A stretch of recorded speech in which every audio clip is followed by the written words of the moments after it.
You're listening ad-free on Amazon Music.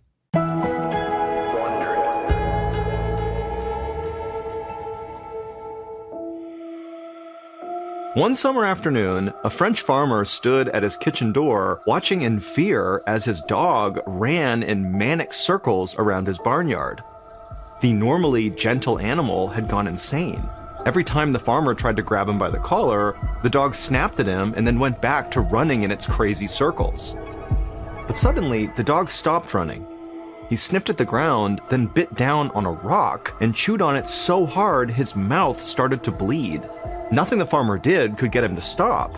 The dog just kept chewing on more and more rocks until blood was running down his mouth and his teeth were starting to fall out.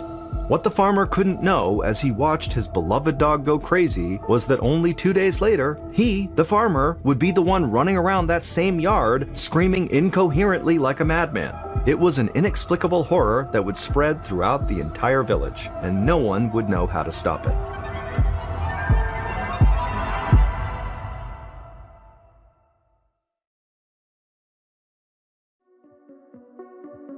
From Ballen Studios and Wondery, I'm MrBallen, and this is MrBallen's Medical Mysteries, where every week we will explore a new baffling mystery originating from the one place we all can't escape, our own bodies. If you liked today's story, please sign the follow button up for karaoke in the Philippines and put them down for the song My Way by Frank Sinatra.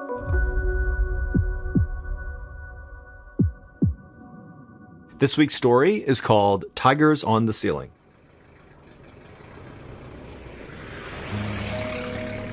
On a hot Friday afternoon in August of 1951, Dr. Albert Gabay drove his car through the narrow streets of a village in the south of France. He had just spent a relaxing week with his family in the Pyrenees, which is a mountain range that runs along the border between France and Spain.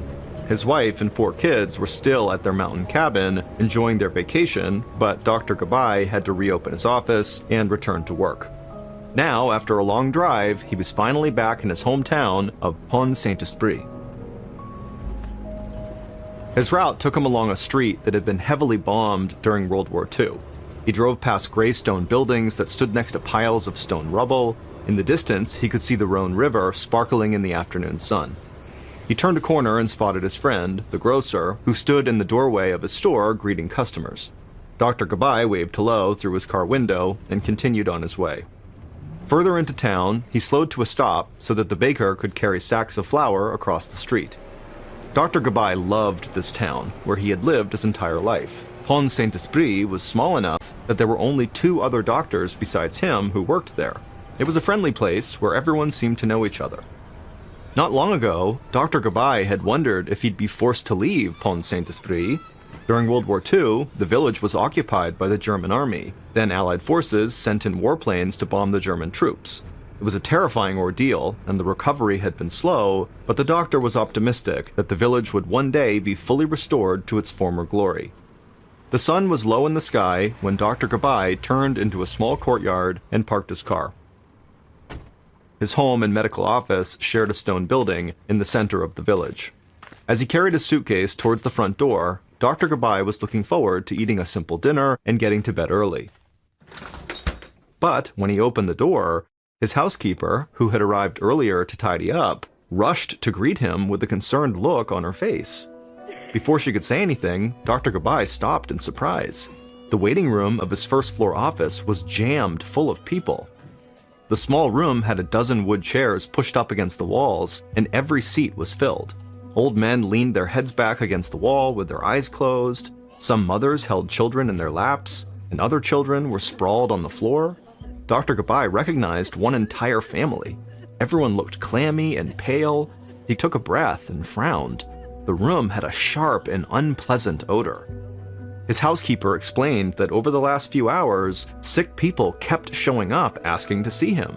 She told them that she wasn't sure what time he would return, but they decided to wait for him anyway. There was clearly something going around in the village, and Dr. Gabay wanted to be sure he wasn't dealing with a serious outbreak. Dinner would have to wait. Dr. Gabay headed for the exam room and told his housekeeper to send in the first patient. Over the next several hours, Dr. Gabai examined them one by one. Their complaints were identical: upset stomach, nausea, and chills. And so it seemed very likely that they all had mild cases of food poisoning. Dr. Gabai thought it was odd that so many people got hit with it at once, but he was sure there was a reasonable explanation for that. There had been a lot of problems with the food supply as France struggled to recover from the war, so it wasn't unusual for people to come down with food poisoning every once in a while. The treatment for it was simple. Most people just needed a few days' rest to make a full recovery. Dr. Gabai gave the patients some medicine to settle their stomachs and assured them that they would feel better soon. It would take several hours to get to every single patient, but when the last one had left his office, Dr. Gabai slowly made his way up the stairs to finally eat his dinner. He called his wife to explain what was going on, and after he was done reassuring her, he climbed right into bed and fell asleep.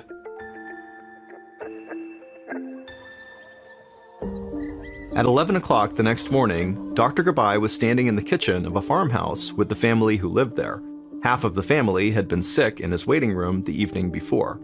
Dr. Gabai didn't usually work on Saturdays, but he thought it would be good to check in on some of the patients he had seen. This was his second house call of the morning. He had looked over the family members one by one, and he was now examining a skinny boy dressed in a nightshirt. The boy said he felt better today, and Dr. Gabai smiled. He was glad that most of his patients seemed to be doing better. But something didn't feel quite right to Dr. Gabai. Even before he stopped in to see this boy and his family, he had started to wonder if something other than food poisoning was troubling the residents of Pont Saint-Esprit. For one thing, he had questioned all of the patients, but he still hadn't figured out what they had all eaten that could have made them all sick. But there was another thing Dr. Gabai noticed that was even stranger. The farmhouse's kitchen had an incredibly unpleasant odor. It was the same one that had filled his waiting room the day before. It took a while before the doctor could put his finger on where he had smelled it before. It was years ago, in his own house. Some mice had been living inside his bedroom wall, but then the mice died, and it took several days for the smell of decay to go away. That dead mouse odor, like a mixture of rotten cabbage and sulfur, was what he was smelling when he was around some of his patients. This farmhouse, like all of the houses he visited that morning, was clean. Its windows were open, and the smell of warm bread from the nearby bakery was coming in with the summer breeze. There was no evidence of mice anywhere. But for the moment, Dr. Gabai didn't have time to think about it too much. Just before noon, after finishing his house calls, the weary doctor returned to his office, and his waiting room was full again. All the patients were again showing signs of food poisoning, and all had that same horrible smell. Whatever had happened was clearly not an isolated event. Dr. Gabai had to get to the bottom of it before things got out of hand. At 11 o'clock that night, Dr. Gabai was still in his office doing paperwork when there was a knock on his door. He opened it to find one of the other doctors in the village standing there. His name was Dr. Vieux, and he looked completely exhausted, with dark circles under his eyes. Dr. Vieux told him that he had also seen a lot of patients with symptoms of food poisoning while Dr. Gabai was away on vacation, and that the number of patients had begun to rise the day before Dr. Gabai came back to town. Dr. Gabai sighed and rubbed his temples. Unfortunately, the third doctor in the village was sick with the illness going around town and couldn't get out of bed. And so it was up to Dr. Vieux and Dr. Gabai to handle whatever was happening. The two doctors could only handle so much. If more people got sick, they might not be able to take care of them all. The two doctors started to compare notes. Dr. Vieux had also noticed that a lot of his patients were emitting the same awful odor of dead mice that Dr. Gabai had smelled, and Dr. Vieux was just as mystified. On top of that, over the course of the day, both doctors had noted that some of their patients had symptoms that were so bizarre, they didn't know how to start treating them. Their skin was growing pale, their pupils were dilated, and they struggled to keep their minds focused. It was so bad that several of them said they were no longer able to read. Whatever this disease was, it wasn't normal food poisoning. As the doctors wrapped up their meeting, they realized that between them, they had seen at least 230 patients in the last few days. In a town with a population of just 4,000, that was a huge number. They agreed that it was time to notify the authorities since the situation could stretch the town's resources. Before leaving, Dr. View stopped in the doorway and made a confession. He wasn't feeling well himself and wondered if he was coming down with the same illness as everyone else. As Dr. Gabai closed the door, he tried to stay calm and keep focused on the facts. He was relieved that he didn't feel sick, he just felt tired. But a medical crisis was clearly emerging in Pont Saint-Esprit, and now it looked like Dr. Gabai might be the only doctor healthy enough to handle it. With those heavy thoughts weighing on him, at 2 a.m, Dr. Gabai sat back down at his desk to catch up on his notes.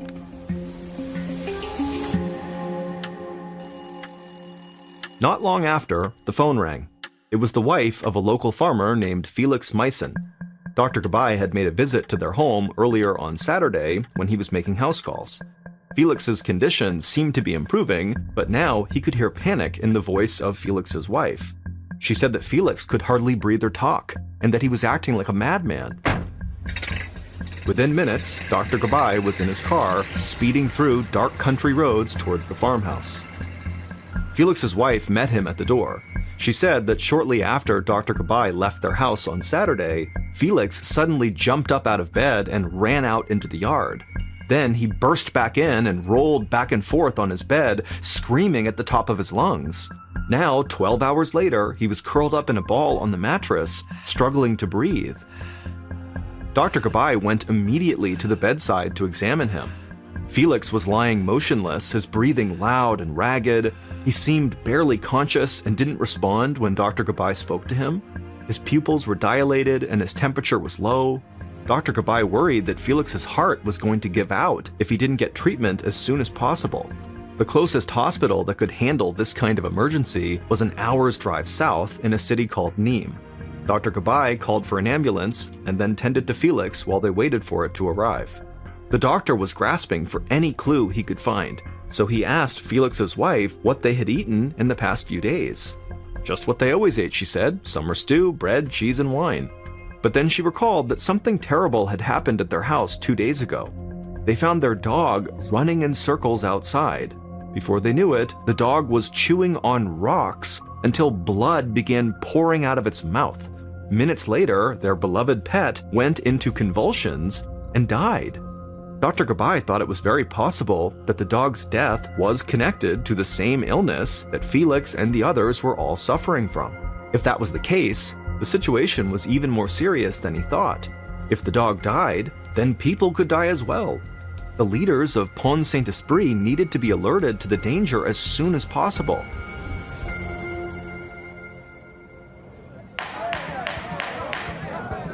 That evening, Dr. Gabai sat in a crowded and stuffy room in the town hall where a heated discussion was underway. It was Sunday now, and earlier that day, he had convinced the mayor to call an emergency meeting about this strange medical crisis with the municipal council, the police chief, and other city officials. But so far, everyone was just arguing. Dr. Gabai was frustrated. There were now at least 280 people affected with this bizarre and now potentially lethal illness, and he was at his limit. Dr. Gabai had been working almost non-stop with very little sleep since he returned from his vacation over 48 hours ago.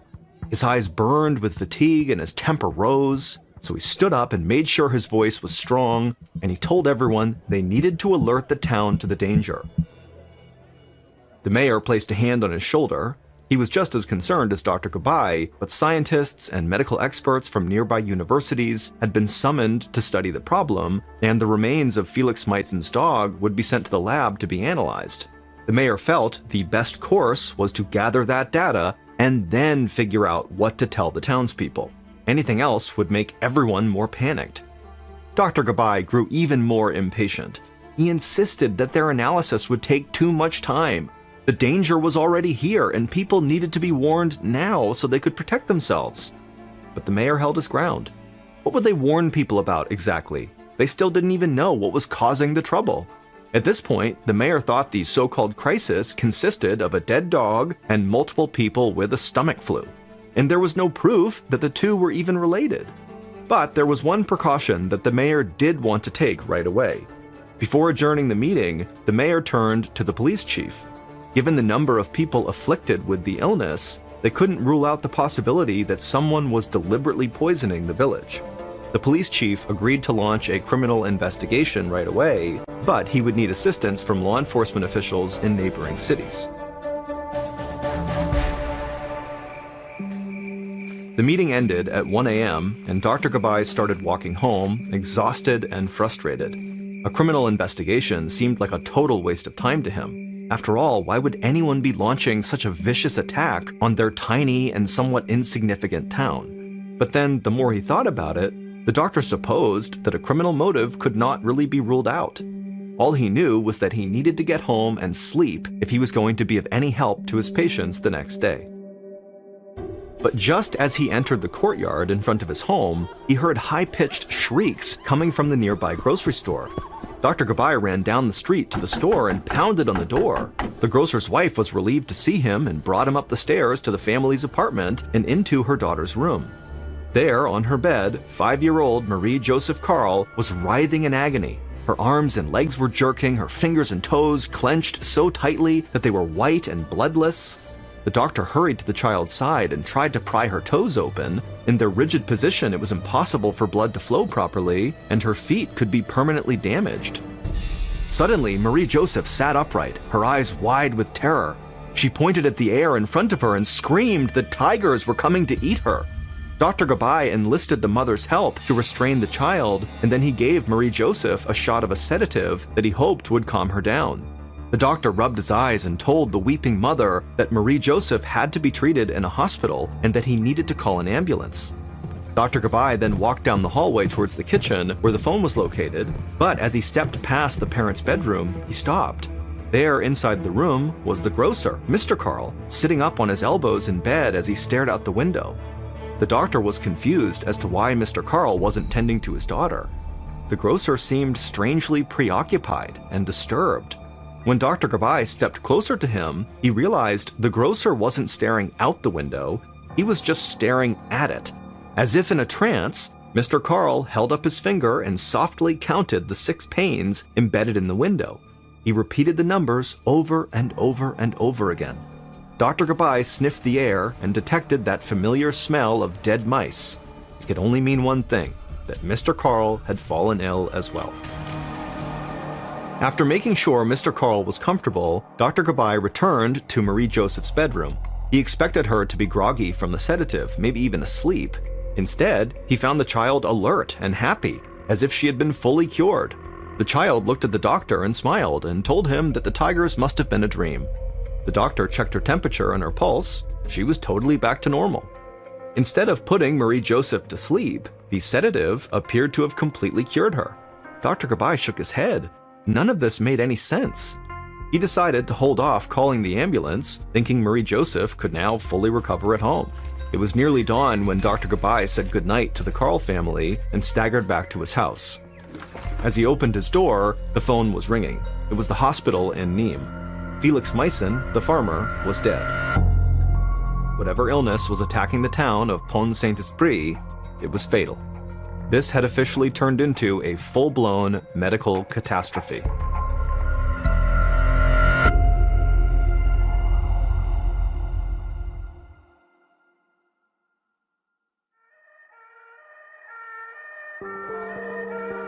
Later that morning, a wave of law enforcement officers swept into Pont-Saint-Esprit. They stopped people on the street to ask questions, they interrogated shopkeepers, and closed some shops entirely. The presence of so many police officers alarmed people, and gossip began to fly around the village. Every person knew someone who was sick. Some people speculated that perhaps the rumors were true, and a madman or killer was poisoning the village. Maybe he poisoned the water, or perhaps the salt or the meat or some other food. Some people quietly packed and left town. By the end of the day, the once bustling center of the village was growing empty and quiet. Dr. Gabay watched families leaving from the door of his house. He thought of his own wife and kids who were still on vacation in the mountains. He'd spoken to them briefly at the start of this sickness, but he wanted to check in on them again. So he placed a phone call to the vacation house. His wife was shocked when he updated her about the terrifying events unfolding in their town. She worried that her husband would wear himself out or get the awful illness himself. Dr. Gabay told his wife that he was fine, and he believed that she and their kids were safe since they were out of town. However, he had a duty to continue to treat the people of his village. Dr. Gabay hung up the phone. The next day was Tuesday, 4 days since he had come home from vacation. By mid-morning, the delegation of university doctors and scientists had arrived. They collected food scraps and sent them out to be analyzed by a scientific laboratory to test for poison.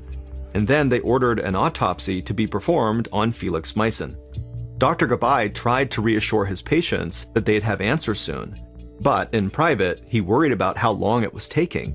It would be several days at least before the test results came back and the autopsy was complete. He couldn't stand the thought of more people dying as they waited. Not only that, but Dr. Gabay didn't know how long he could continue to work without rest, and there was still the possibility that he would get sick himself. As the weeks wore on with still no news about the tests or the autopsy, Dr. Gabay saw dozens of patients in his office and crisscrossed the streets to visit the sicker patients at home. His phone rang every night with news of more strange symptoms emerging. Now, many of his patients seemed irrationally happy. They talked so quickly that it was impossible to understand them. But then, just as fast as the euphoria emerged, it would come crashing down, leaving the patients overcome with anguish. And then there were the patients who just couldn't sleep. Instead, they would gather in the street in the middle of the night. Dr. Gabay could hear them from his window, chatting and laughing with a strange, frenetic energy. Others he could see wandering aimlessly through the dark streets, silent and lost. It was as if Pont Saint-Esprit had become haunted and cursed. The village priest prayed to saints to lift the curse from the town. Dr. Gabay wasn't superstitious, but it made him remember a disease he had read about many years before. It was called St. Anthony's Fire, a sickness that happened back in the Middle Ages and caused entire villages to go mad, just like he was seeing in Pont Saint-Esprit. Back then, many people believed that it was a curse from the devil. Dr. Gabay was a man of science, but he wondered if there could be a connection. At this point, a supernatural explanation from the 15th century was as good as any other. Dr. Gabay shook his head. This was modern France, and medicine didn't operate on hunches. The most pressing thing right now was for the toxicology lab to finish its work. In the meantime, he would continue to treat his patients as well as he could, and he would look up old diseases once he had some free time. He hoped this would be soon. Once the lab had an answer, he would know how to treat the disease, everyone would get better, and he would have enough time to pursue his hunches. Instead, he'd find out things could still get much, much worse.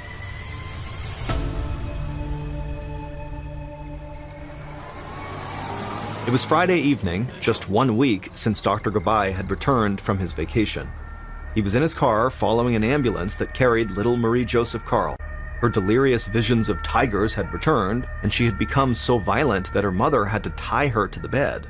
Dr. Gabay had watched helplessly as the 5-year-old was loaded into an ambulance, kicking and screaming. As he parked his car in front of the old hospital in Pont Saint-Esprit, he noticed that every light in the building was blazing. As he walked to the entrance, Dr. Gabay saw a man appear in a second-floor window, waving his arms wildly. And then, to Dr. Gabay's horror, the man climbed out the window and stood on the ledge. 2 nurses quickly crept up behind him, begging him to get back in the room, but every time they reached out, the man smacked their hands away. Then the man stretched out his arms and proclaimed that he was an airplane and that he could fly, and then he jumped. He landed with his feet on the pavement, and immediately there was this deafening crack as both of his legs snapped in half. The man screamed in agony as he lay on his back. But suddenly, the man's energy shifted. It was as if he pushed the pain right out of his body and replaced it with intense anger. Somehow, the man with the 2 broken legs rose up and then took off running full speed down the boulevard. Dr. Gabay couldn't believe what he was seeing. How could anyone run on 2 totally broken legs? And this was only the beginning of the night that seemed to Dr. Gabay like an apocalypse. He entered the hospital to find the wards packed full of screaming, struggling patients. His patients, who had seemed to be getting better, were now totally psychotic. Many screamed that their hands and feet were on fire. Some fought desperately against imaginary enemies in the air. The odor of dead mice was now overwhelming. Dr. Gabay was on the brink of collapse. He started to wonder if he himself had gotten sick. Was he hallucinating or going crazy? Dr. Gabay considered whether he should just give up and finally get the sleep he so desperately needed. But ultimately, he knew that quitting was a violation of his oath as a doctor, and the residents of Pont Saint-Esprit were counting on him, so he chose to soldier on. He put out an order that Marie-Joseph be sent to another hospital 30 miles away in Avignon, where he hoped it would be calmer. Then he tried injecting some of the victims with sedatives, hoping to quiet them since it had worked before with Marie-Joseph. But the sedatives had absolutely no effect on their ferocious behavior. The strength and violence of the patients was beyond belief. They were dangerous to themselves and to everyone around them. One patient sprung up from his bed, punching and kicking at everyone around him. It took 14 men to hold him down. While that was happening, several other patients broke away from their rooms and tried to jump out windows or run through walls. Dr. Gabay saw no option but to immobilize patients in straitjackets and send them to be locked up in a psychiatric hospital. But then the hospital ran out of straitjackets. Nurses tied patients to their beds with ropes and twine, where they lay screaming in horror. When they ran out of rope, the nurses used horses' reins. But the restraints didn't hold. One by one, victims broke away and ran back out into the hospital garden, where they uprooted tomato stakes and wielded them like swords against each other. Dr. Gabay worked through the night trying to treat the injuries that patients had inflicted on themselves. One of these patients was the man who had leapt out of the window and broken both of his legs. It took 8 men to hold him down as Dr. Gabay set his fractures. As he worked, Dr. Gabay noticed that the man's toes were rigid and bluish-green. Over the course of this long and horrible night, it seemed like every patient he had seen had toes and fingers that were stiff and lifeless. Dr. Gabay paused as the screaming and mayhem continued all around him. He thought of Marie-Joseph's rigid hands and feet. He thought of the terrible smell that reminded him of dead mice. He thought again of the Middle Ages and the curse of St. Anthony's fire. And then a picture started to come into focus in his mind. He would need the lab results to prove it, but he believed he had just figured out what was causing this horrific sickness, and it tied all the way back to the medieval plague of St. Anthony's fire.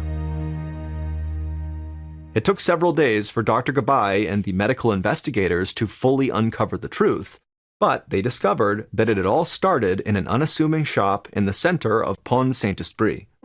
At noon on Thursday, August 16th, the day before Dr. Gabay returned from vacation, the village baker, Roche Brion, completed the third and last batch of bread of the day. Roche had been a baker in Pont Saint-Esprit for 30 years. Every household in the village bought at least one fresh loaf of bread every day, and many thought that Roche's bread was the best in town. However, on that day, August 16th, Roche was not pleased with the quality of his product. As he kneaded the dough, he noticed that the color was slightly gray. There had been complaints about the bread recently.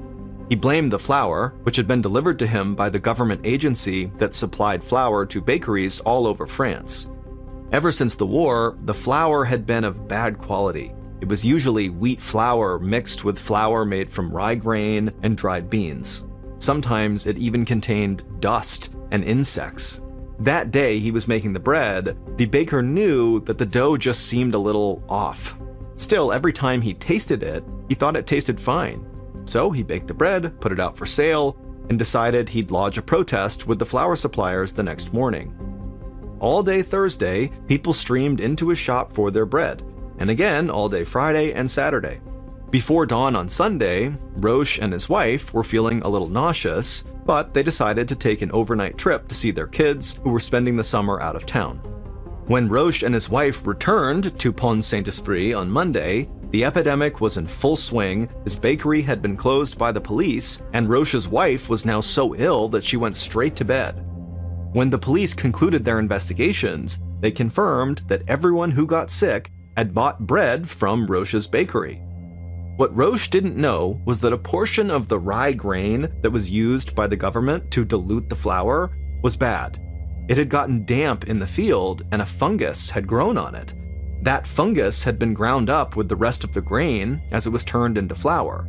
and this flour ended up in a sack that was delivered to Roche's bakery to use for making his bread. This fungus was incredibly resilient. It not only survived being ground into flour, it also survived the high heat of Roche's bakery oven. It lay dormant in the crusty brown loaves Roche sold to his customers, and then when Roche's customers ate their bread, this fungus entered their bodies. The fungus caused their stomachs to cramp, made it impossible to sleep, and caused people to feel like their hands and feet were burning. It also triggered hallucinations of tigers and airplanes and flying. It even made dogs turn on their owners and think that rocks were food. In fact, it had affected all sorts of animals, including pigs, ducks, and cats. All of these bizarre responses were triggered by chemicals in the fungus. One of these chemicals was lysergic acid, from which lysergic acid diethylamide, or LSD, is made. LSD is a very powerful hallucinogen. On top of all of this, when people ate the fungus, it set off a response in their bodies that cut off circulation to their limbs. The terrible stink that reminded Dr. Gabai of dead mice was actually the smell of his patient's fingers and toes slowly rotting with gangrene. This gangrene was well known in the Middle Ages when it was a symptom of the plague known as St. Anthony's Fire. Now, hundreds of years later, in 1951, this same plague was running rampant through the village of Pont Saint-Esprit long after the disease had passed out of memory. The fungus was known as ergot, and the illness it caused was known to modern medicine as ergotism. Ultimately, 7 people died and nearly 300 people were sickened in the ergotism outbreak in Pont Saint-Esprit. It took several months for the disease to run its course.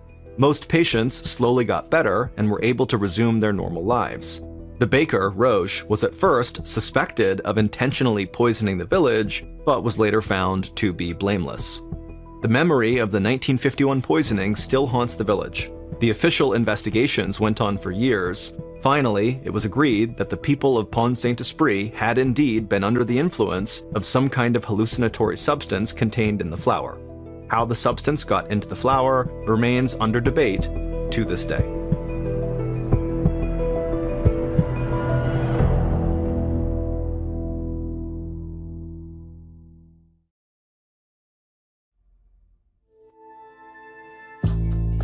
From Ballen Studios and Wondery, this is Mr. Ballen's Medical Mysteries, hosted by me, Mr. Ballen. A quick reminder, the content in this episode is not intended to be a substitute for professional medical advice, diagnosis, or treatment. This episode was written by Heather Dundas and edited by Alex Benedon. Sound design is by Andre Plus. Coordinating producer is Sophia Martins. Our senior producer is Alex Benedon. Our associate producers and researchers are Sarah Vitak and Natalie Bettendorf. Fact-checking was done by Jacqueline Coletti. For Ballen Studios, our producer is Alyssa Tomanang. Our head of production is Zach Levitt.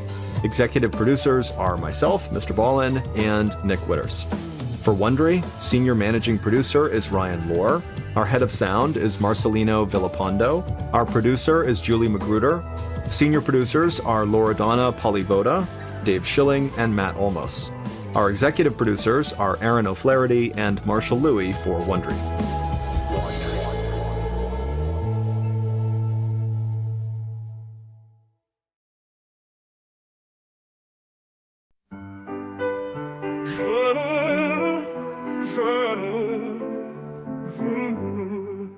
I've been down, I've been low, but in my heart I always know there's a fire deep inside that won't fade, it won't hide.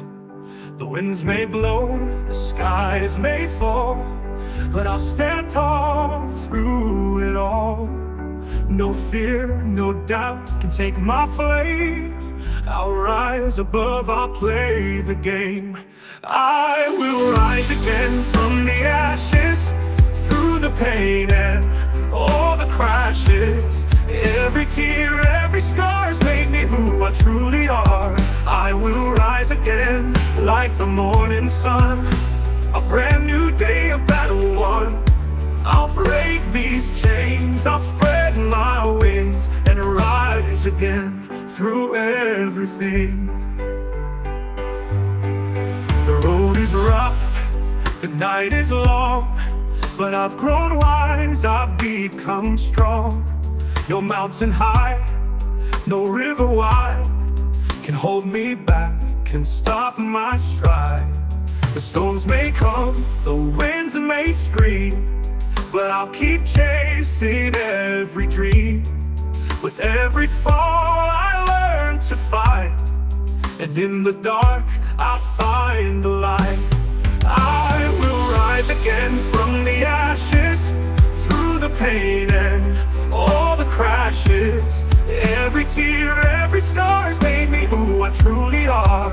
I will rise again like the morning sun, a brand new day, a battle won. I'll break these chains, I'll spread my wings and rise again through everything. No more fear, no looking back, I'm on the right track. Every bruise, every bend leads me to a better end. I will rise again from the ashes, through the pain and all the crashes. Every tear, every scar's made me who I truly are. I will rise again like the morning sun, a brand new day, a battle won. I'll break these chains, I'll spread my wings and rise again through everything.